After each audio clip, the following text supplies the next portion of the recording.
Sorry about that. I accidentally ended the last video. I'll just pick it up from here. You get multiple opportunities to confirm that this is your right shoulder. If your head and shoulders it, for me it's an under-over. You get multiple opportunities to declare that, and then that would mean this is your valid low. And so anywhere in here, forget that it's choppy. The main thing is that it's holding and not breaking down. So you got the touch here, the break here, but it came back. The second time it broke above it, I would consider that to be a valid long, and I'd be entering anywhere here. Any of these, I'd be going long. So you could say just in the middle of it, that you add a bit of a long, you declare this as your bottom. Now don't go all in, go a quarter or a half. And where are your targets on this side? Your targets before would have been up here and up here. So you would have had a 2.2 and a 3.1. If you wanted to go even higher, you could say potentially we could take out all this liquidity. But you can see that you still had a valid trade setup that you could have taken. The main thing to remember is under-overs and the pattern you're looking for doesn't always look perfect. These, like in times like this, it looks messy. But you have to trust that we're touching down into an area of demand and we are holding it and finding support and starting to move up. When you're consolidating around here, it's giving you your signal to enter. At times you just have to enter. You cannot be afraid all the time. Scared money doesn't make money. It's not going to look perfect. You're not always going to get these beautiful one sweep, one break above, perfect retest to the pip, and perfectly touching your level and great. Like if that was how trading worked, everyone would be rich. So suspend your disbelief. Don't allow the price action to scare you. If it's touching into your areas, the mistake most people make is they don't wait until a higher time frame demand zone. So that's why anyone who's watching this live, obviously some will watch this in the future. If you're watching this in the days after this price action developed, you'll know that on this day, I was waiting for this low to get swept. This one here. I was waiting for it to get swept. We barely swept it out on Friday's session, and we got a weak impulse after it and chopped sideways to the rest of the session. I then didn't enter the long that I was planning to enter and told the students why I didn't enter it, because we didn't get enough of an impulse in the New York session for me to consider this as the sweep. Okay? And you can see that what's happened after is we chopped sideways instead of a strong bounce up. To me, that would mean the real target is probably lower, which we know is daily demand. So these low and this low, probably the traps that we've been setting. So when you come down into it, you're looking for first the sweep, and as soon as you get that first market structure break, enter a quarter long on the next down candle. Don't enter it after the break, because after these breaks, you always get a retest. Look at this again. After the break, you always get a retest. Wait for some of that gap to fill in. So for example, when this was developing, this was a big gap up. Okay? Look where we came down to. Let me clear this right now to show you a little bit more of how this actually develops. As this comes down, these are 15-minute candles. You've got an order block here, bullish. Put it in blue. This down candle that led to the break up, which broke the 1 hour structure, was a gap up. Gaps tend to get filled, and look at how it fills. It gapped it up, and it came back and retested it perfectly. Even give you a second chance to get in before going higher. This was the area, because how do charts move? They move up, down, up, down, up, down.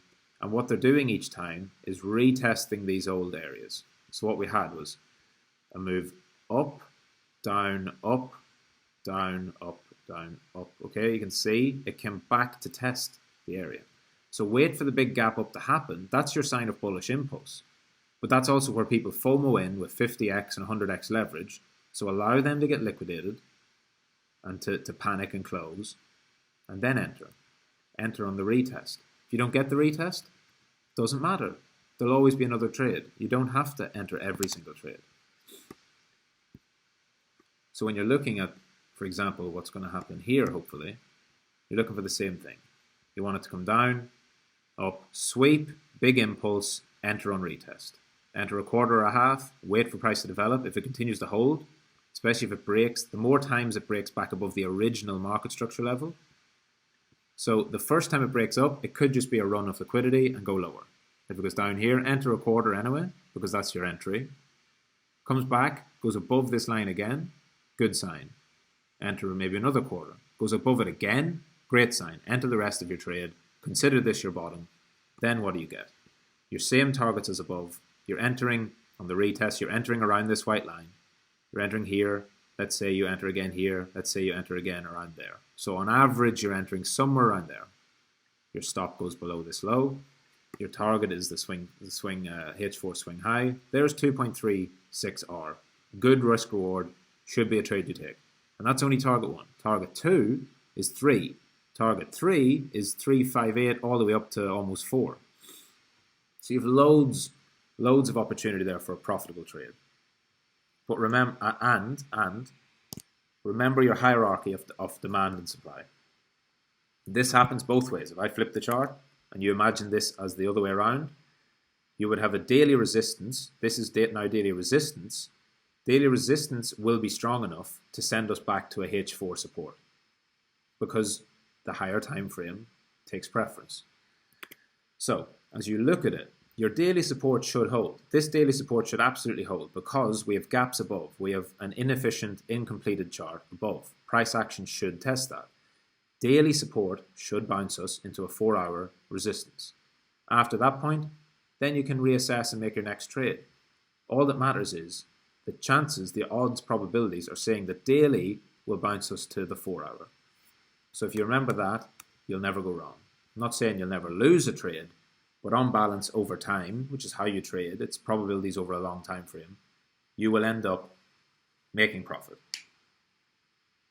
So always observe price on the key levels. Daily, H4 swing level. Does it respect them? If it respects it, that's true demand. So, for example, when you draw these levels, the key levels like that I look for, and let me see if I should wipe the chart and do this again. Which I'm going to do. I'm going to wipe this all away.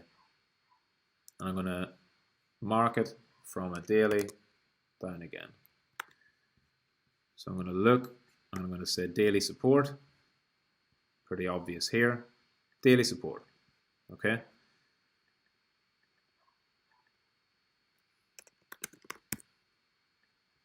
So if you go daily support, observe how price reacts at that level. If price comes down and touches it and bounces, that's respected. That's valid.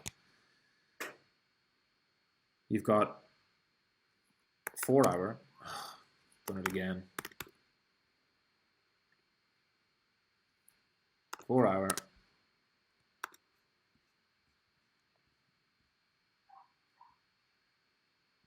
4-hour swing low here that broke.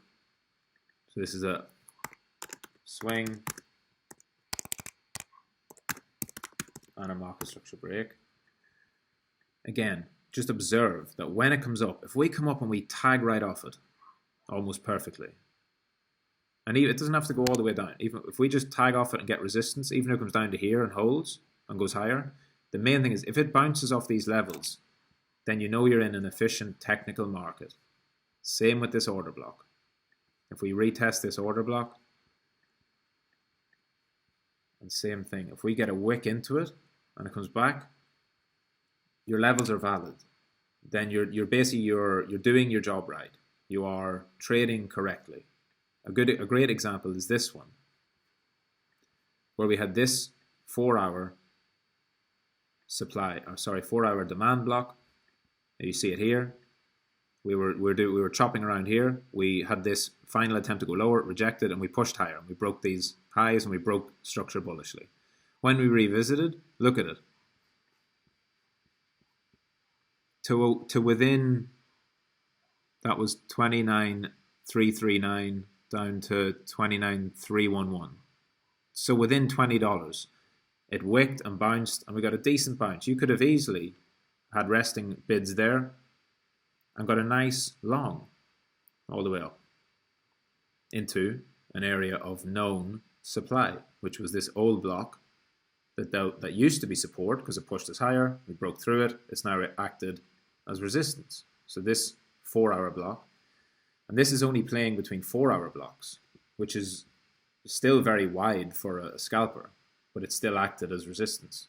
But the way you take this to the next level is you go to the hourly and look at how does it react on the hourly. This was the hourly old bullish order block. It was bullish here, bullish to break us up. It broke through it, cleanly through it. Immediately that becomes an area for a retest of supply. And look, wicks into it and sells off. So you can see that the market is a lot more technical, and predictable is the wrong word because you never predict the market, but it's certainly probabilistically, it's a very tradable market at the moment. So learning to measure these levels and wait for them to hit and respecting them and trading them when they come will make you a better trader with better entries. Even if all you did was this demand block and you set along right in it, maybe even just slightly above it to catch any front runs, and you set your stop loss below the low, because again, if this is a valid block of demand, it will not go all the way through it. The first visit back it should bounce, and it did. Where are you targeting? Well, you tore all the way through it. So when this got filled, where are you looking for? You're looking for your 1-hour block of supply, which is here, right at the bottom. Don't try to get greedy. Right at the bottom of it. There's a 3.21 hour trade. You see it? What you're looking for, imagining that this is coming down now, tags your level, you're in. Bounces, tags your level, you're out. 3.2 hour trade. Okay? So that's an overview of how I mark my levels, how you should view your levels and how you should start to frame them. Don't get too stressed if this doesn't make sense. Send me a message in chat, tag me, ask me more about it. Ask me to expand on stuff if I haven't expanded on enough.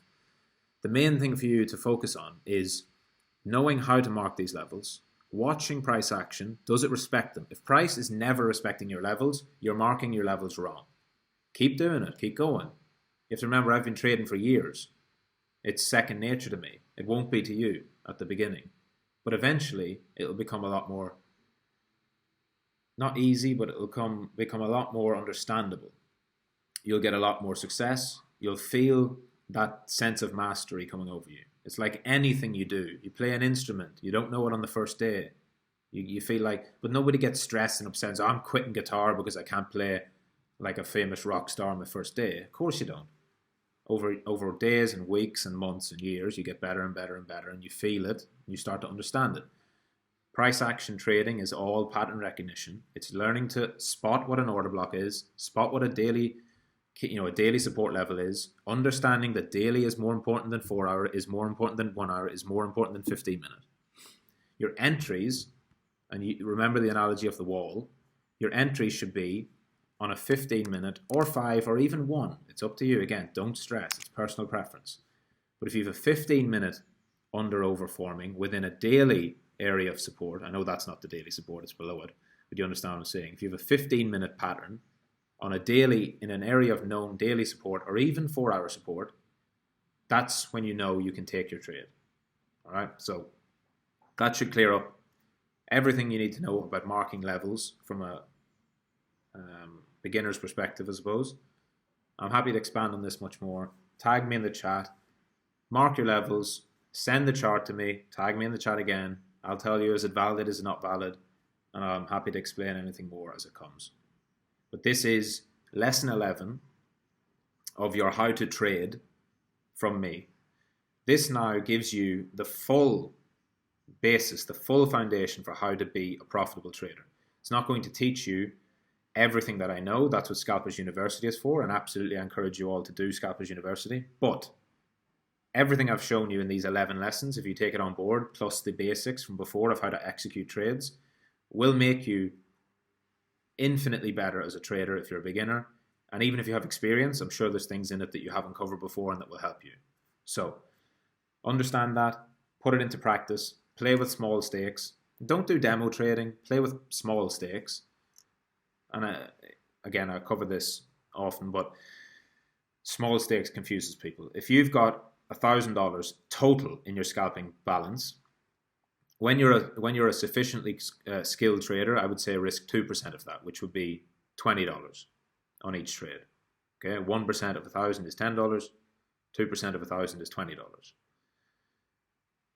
When I say small stakes, if you're just starting, then cut that in half or a quarter. So risk $5, risk maybe $10. I would just start with 5, which is 0.5%. The idea is take your first 50 or 100 trades with that 0.5% because you're going to make mistakes. You're trying to train your pattern recognition, but you still have real money on the line. You're still winning real money, you feel that feeling. You're still losing real money, you feel that feeling. And it helps you with the lesson number 2 that I mentioned in lesson number 3, which is emotional control and risk management. It will teach you about those. So this is a wrap up of the fundamental lessons for trading, and good luck.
Leverage, you do not calculate your leverage until after you have set up every other part of your trade. Okay, now let's do this very simply. So I'll go to a round number because it's easier. I'll go to 30k on the clean chart. Alright. I'll get a text box. I'll put it here. I'll open this up wide. Okay, portfolio. 10k.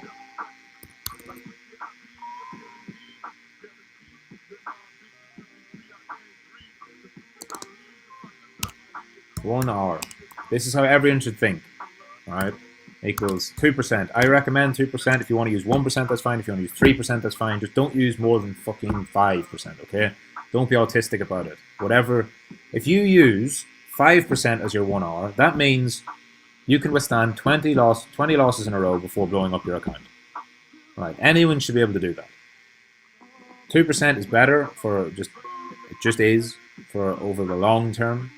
But if you want to use 5%, whatever, fucking knock yourself out. If you use 10%, you're retarded, because a 10 trade streak of losses is a lot more likely than you might think, especially when you're a new trader and you're trying to learn, or you're testing strategies, or you don't know what you're doing yet.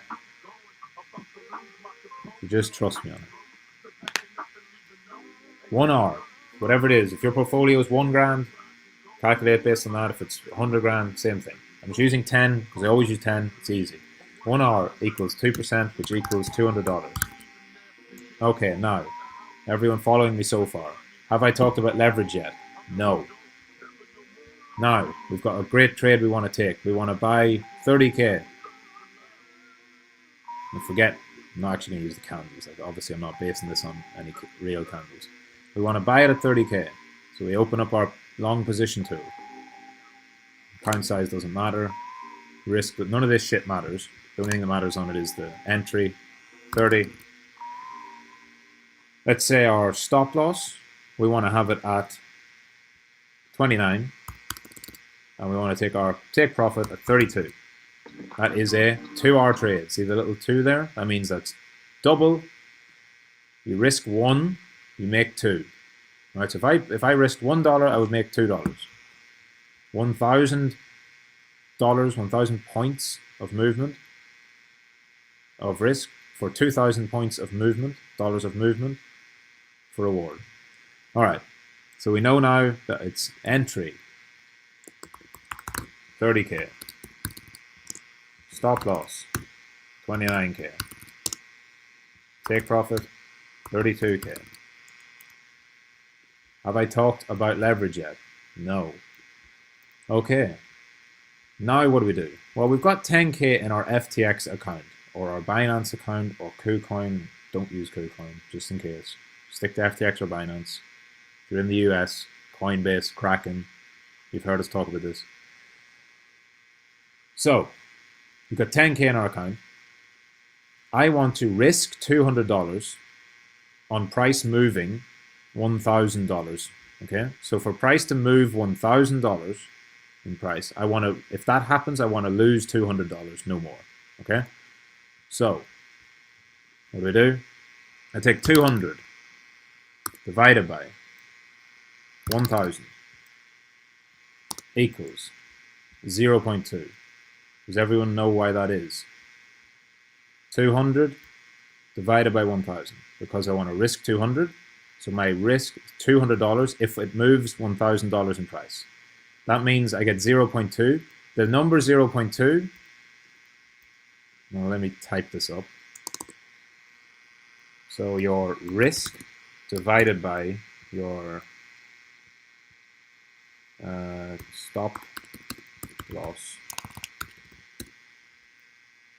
So your dollar risk divided by your dollar stop loss equals your position size. Meaning 200 divided by 1,000 equals 0.2 in whatever the denomination of that coin is, which is Bitcoin for us. 0.2 Bitcoin at 30,000 equals 6,000. Yeah? Everyone understand that so far? So, on this trade, and on many trades that you will take, you don't need to use any leverage because your portfolio is 10,000. Your total position size is going to be 6,000. You have enough collateral to cover it. You will not use leverage. So now let's, and this will explain why I can't just say I use X amount of leverage. It doesn't work like that. So now let's pull it in and say we want to go for a tighter stop. So typically, whenever you're trying to take tighter stop losses, but risk the same amount of money, you're moving, anyone who knows the most basic math, you're moving the right-hand side of your equation, which is going to increase the number. All right, so let's do it. Okay, let's say we want to do 29.5. And we want to move our same 2R, so we move it to 31.5. No, sorry, 31. Still 2R. But now, the trade is 29.5 to 31,000. Your risk is still the same. Your equation is still the same, but now your 200 stays the same, but your stop loss size is 500. From 30,000 down to 29.5. 200 divided by 500 is 0.4. 0.4 BTC at 30,000 equals 12,000. You have 10,000 in your account. You need to trade with 12,000. You will therefore use 1.2x leverage or 0.2x leverage.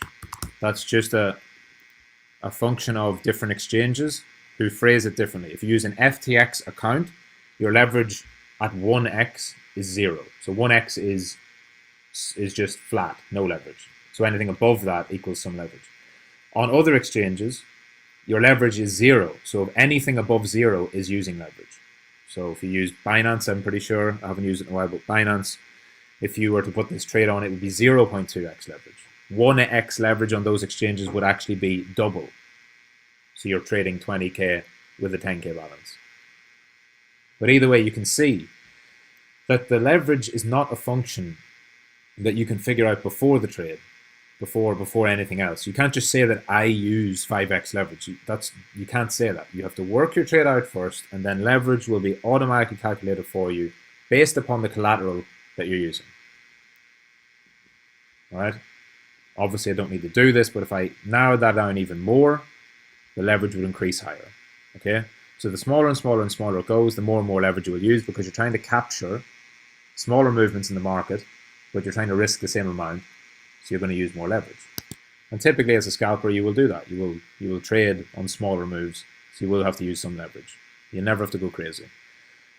So I hope that explains leverage.